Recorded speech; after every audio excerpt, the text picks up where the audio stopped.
What the hell is going on? It keeps cutting me off. I'm like, why is it coming off? Like, this is ridiculous. I'm about to get off here because I don't know what's happening with my live, but it keeps turning off. Okay. Hold on. Hold on, yo.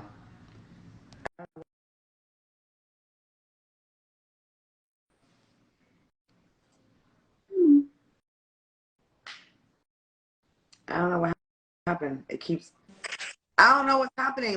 It keeps cutting off. I used to give you a countdown when it gets over an hour, and it hasn't been doing that. I wonder if it's a song. It might have been him singing a song. You know, they do all this music go. Maybe because of the music. What's up, Jamie Tyler? Entertain angels. That's a song from way back. Yeah, he went old school with that. Good job, Joseph. Jamie and his beautiful wife are on that reality show out of DC about their marriage. Is it Love and Marriage? No, it's Jamie. You want to hop on? What show? You know, so many shows out now with marriage. Dude, I'm on no sleep right now, so I'm a little bit dense right now. But they are fly. Aldrin, I can't with you in your little comments. I seen you. Oh yeah, Aldrin was on. Get on here, Aldrin. Aldrin probably at church now. Aldrin, you at service? Love and Marriage DC. Duh. Love and Marriage DC. What's up, Aldrin? Now, Aldrin, you are a man of God. Allegedly. Oh yeah, I think what happened with the live, Joseph. This cat is all in the mix. Is sometimes you play music that's like not your own. They sometimes cut it off. Jamie, you have to send me a request. Yeah, So I think what the deal is when it comes down to Instagram Live, I think they changed it now where you can only be on for an hour. It didn't even feel that long because have I been on for 2 hours? That's my 10. Yeah. Well, he did good. I don't know. But listen, let me tell you, I just wanted to hop on right quick. I'm not going to be on long. So that's the church phrase, Claudia. That's another one. I won't be before. What'd you say, Trey? That's the church phrase. I won't be before you long. I'm not going to be before you long, but I do have a word on my heart. I think tonight the angels have been entertained. And that's it. That's all I have to say. That is all I have to say. Listen, I wanted to who was that? I'm getting text messages. Hey, first of all, Claudia, you looking good. Thank you. You looking what kind of cat do cats have specific breeds? What kind of cat is that? He's a ragdoll. He's a rescue, so he's a ragdoll. Come here. Their ragdolls are known for their personality. They're extremely friendly and sweet. And this cat is like, oh my God, he's so affectionate. Come here. Kenny. Hey, Kenny, we're gonna be doing the play again soon. Wait, Kenny's on her. Yo, let me tell you. I'm so glad you said that, Trey. When I tell you, I have not stopped hearing or having people to ask when we're doing the play again. When I tell you it is in high demand, whether you know it or not. Really? It is really, a lot of you not. It is a high demand. Like somebody, as a matter of fact, I was at a concert this past Saturday, and one of the artists that came, you know what, as a matter of fact, Trey, you know Rich Tobert. Okay, never mind. Anyway, so I was in the concert, and I was talking to a few people at the concert, and there were like two people, a lot of you not, as I stand in the church, there were two people asking me when we were going to bring the play to New York. We should do that. They want to bring it to New York, but you know, like I said, you know, I'm ready. Okay. I know what I love. Everyone was so good. Kenny Gardner, who's on here. Yeah. The ending. We can't give it away, but how funny is the friggin' last minute of the play? That ending was the icing. Like everything, especially between the last scene, like the where everybody's together and Kenny scene. Oh my God. Yeah, the barbershop scene was great with you guys. You were Oh yeah. great. And how, like, there was no wasted scenes. I will say that. There was no Yeah. wasted something. There was That no is scene about. No, it all meshed well, I must say, together. And everyone did really good. Okay. I had so much fun. Let me tell you, I want to give you your props, Claudia. You wrote the hell out of that play. Yeah. Like you did your thing. You did your thing. And you know what? Those of you that's listening, I want to give a shout out to Trey, because Trey is the one that actually made this happen. Mm-hmm. Trey, I was on live one day and talking about acting, and Trey was like, "Oh, it's a done deal. I'm gonna hit up Claudia, and do it." Yeah, but you know what though? Like I appreciate that, because a lot of people, believe it or not, as much as and I was just literally on live just a few minutes ago with Chrisette Michelle, and we were talking about this, and a lot of people don't give me opportunities like that. As much stuff as I've done,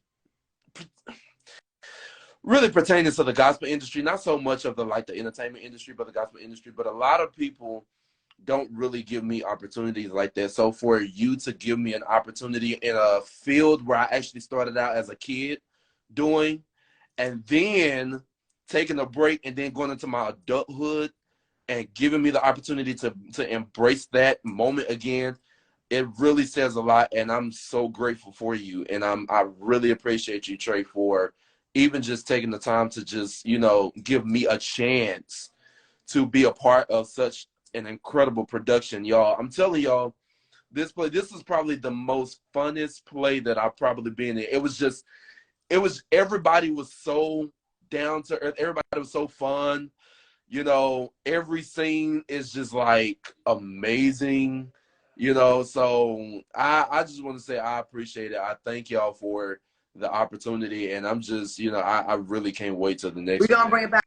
I've been asking Trey to just find us a date. So if anybody's watching that has a venue, we want, like, you know what? Maybe I'm gonna bring Jamie in now, and he's connected in DC. Let me bring him in now. He's on Love and Marriage, DC. Maybe there's a venue in DC. We can start the DC, the East Coast run. Maybe we go to DC first and then go up to New York. Bring him on. Jamie on Love and Marriage, DC. Him and his beautiful wife. What's up? What's up, guys? What's the deal? How you been? Man, busy. Y'all have no idea. Are you connected? You're connected to the city. We need a venue to bring the play. We're gonna bring White Lies to DC. I would love, and if you and your wife would be interested, maybe we could put a little part in there for y'all. If y'all would love to do that. Let's set it up. Okay. How many people you talking about? I know all the venues. We need a venue that's under 2,000, but over 12. So the sweet spot is 1,500 seats, something like that. Yeah. It could be 2,000, and I want to be able to sell at least 1,200 tickets. That's probably gonna be Constitution Hall. Okay. I think they can get 3,000 in there. Scared? Can I sell out 3,000 seats? I mean, you put the $10 on it. Anything's possible. Okay. Let's do it. So listen, Trey is my right-hand man. His name is Jen Traeger. What's happening, bro? I'm going to do a group message with us on Instagram. But I want to bring this play to DC real soon. Okay. Hi. Yeah, I between Constitution, you got Lincoln Theater, you got Fillmore. That's in Bethesda though, Silver Spring. Okay. You got the Howard Theater. They may hold over 1,000. I think they low over 1,000. That might not be a bad look. Howard Theater. Okay. All right, we'll talk about that. I'll send you a message. We'll definitely. I want to bring it to DC. So what's up with the show? Are y'all shooting right now? Are you done right now? So right now we're wrapped until reunion. So of course we filmed 20 episodes. We got 10 that just went off. If you saw the 10th episode was at the Christmas party. So when it comes back, it'll pick up from the Christmas party up until March of this year. And how then for you doing this show? You wifey stays super fly. I always see on Instagram, always like, flames. Has it been, a lot of people say they go on reality shows and it hurts their relationship. Has it been good for y'all or has it been problematic? I think for us, it's been, I mean, we've been together so long, about 30 years. Is the stuff we done been through back in those days didn't break us up. It's not gonna break us up. I mean, I've just been on, like, we literally not afraid of the camera. She's been in movies, and I'm in the entertainment world as well. So it's just a matter of showing people, what goes on behind the closed doors, and we try to keep it authentic as possible. We argue, we play. The family dynamic is crazy over here with adult kids running around. So it's been interesting, I must say. Tell people they can watch Love and Marriage DC. Yes, it's on OWN right now, season 1, season 2. Season 2, part 1 is on right now. Season 2, part 2 will be on. I'm thinking this summer we'll have another 10. And the unique thing about the second half, we dive a little more into my life as a retired police officer. And I didn't know that. yeah, I did 25 in DC. What? Yeah. DC? Damn. Yeah. And so season 1, I didn't talk about it because I still had 5 more months before I could retire. Mm-hmm. So I told them they can't follow it, so there's no need to talk about it. Mm-hmm. And so we wrapped in that May. Well, it came on in May of that year. I retired in October last year. And then I talked about it season 2. Okay. Yeah. That'll be interesting to hear about that. Yeah, it was 20, I did 25 and, made it out alive, but I've been through a lot. And I think that's why, with men like me on reality TV, they catch a lot of flack because I don't really have a middle. If you mess with me, I'm a react, period. And he's mean, he's the bully, he's aggressive, he's beating his wife. Like I've seen it all, but it's like, no, you're just not used to people like me. And you've been in this world, so you know how it is. It's just getting used to those opinions from millions of people who, just sitting on their phone talking. We also don't get to see a lot of like hyper, or I won't say hyper, but masculine men on reality TV. Right. And assertive. And sometimes people confuse that with being angry or, you know what I mean? It gets like, even with a black woman, if you're too assertive about things, you're a bitch or you're difficult. Like, we don't get to express our emotions like the way the others can. You're absolutely right. And I'm friends with Peter Mm-hmm. and Marcel from Huntsville. So we all kind of catch the same beef. So we all talk. And I'm not changing. If they don't like it, don't watch it. I don't care. Because I didn't get on here to start trying to figure out the perfect word to say, or, I'm going to say what I'm going to say, and she going to say what she going to say. The cast going to say what they going to say. We can talk about it, and we move on. I don't or we won't. Place we're in right now where with speech, like, there's a difference between being a complete, straight up, intentional asshole or dickhead. But then I think also people are very much so nitpicking to find any little, oh, you said it like this, you said it wrong. Yeah. And they want to quickly label and cancel you, which is so ridiculous, where you can't even I find myself in my head all the time when I'm talking to people, when I used to be so free and I was able to be funny because I was just like relaxed. But then you'd be like, okay, I don't want to offend this person. Like, I think there's of course you don't want to offend people, but you also can't go through life in an unrealistic way, the way you speak to each other, where it's like you can't say shit. Right. And you're absolutely right. And I literally talk about that. I said, when she and I, like, going back and forth in real life, I'm going to get smart, she going to get smart, and we going to laugh about it and move on. But on TV, like, I made a comment. She got smart with me in the scene and called me jealous. And I got smart back. Mm-hmm. And I said, girl, I was with you when you was nobody. And I said it sarcastically. Oh, my God. The hell I caught. He called her a nobody.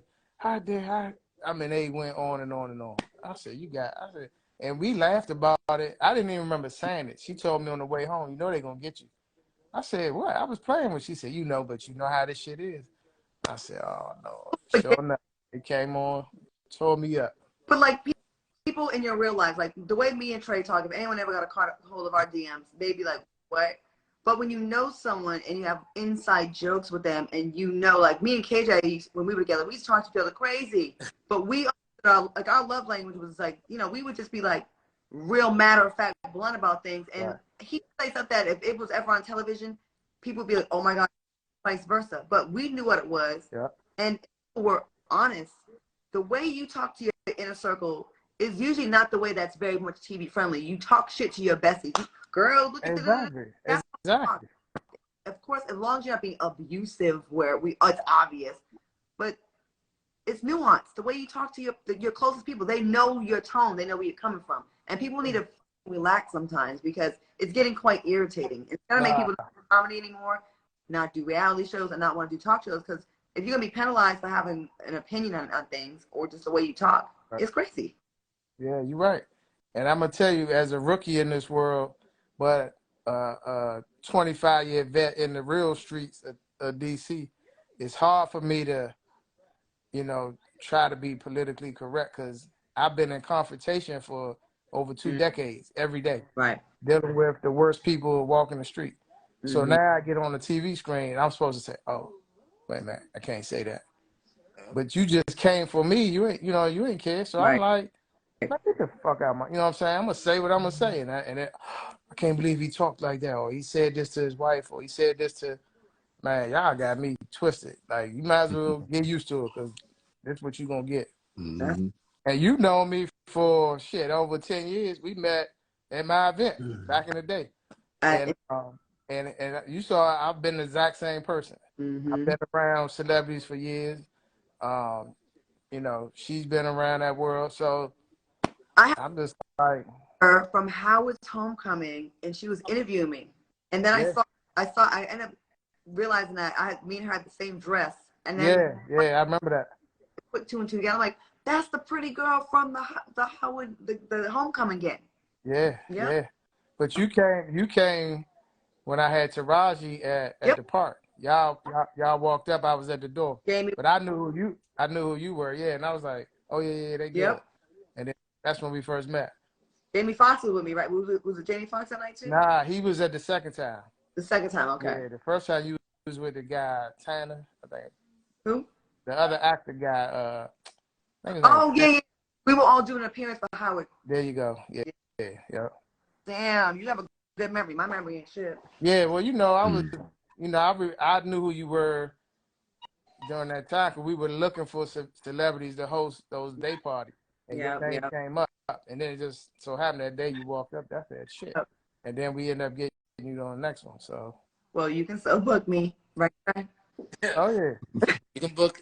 Hey, I'll DM you a message. All the booking. Yeah. Nah, definitely. I'm pretty heavy in the city, and Claudia knows that.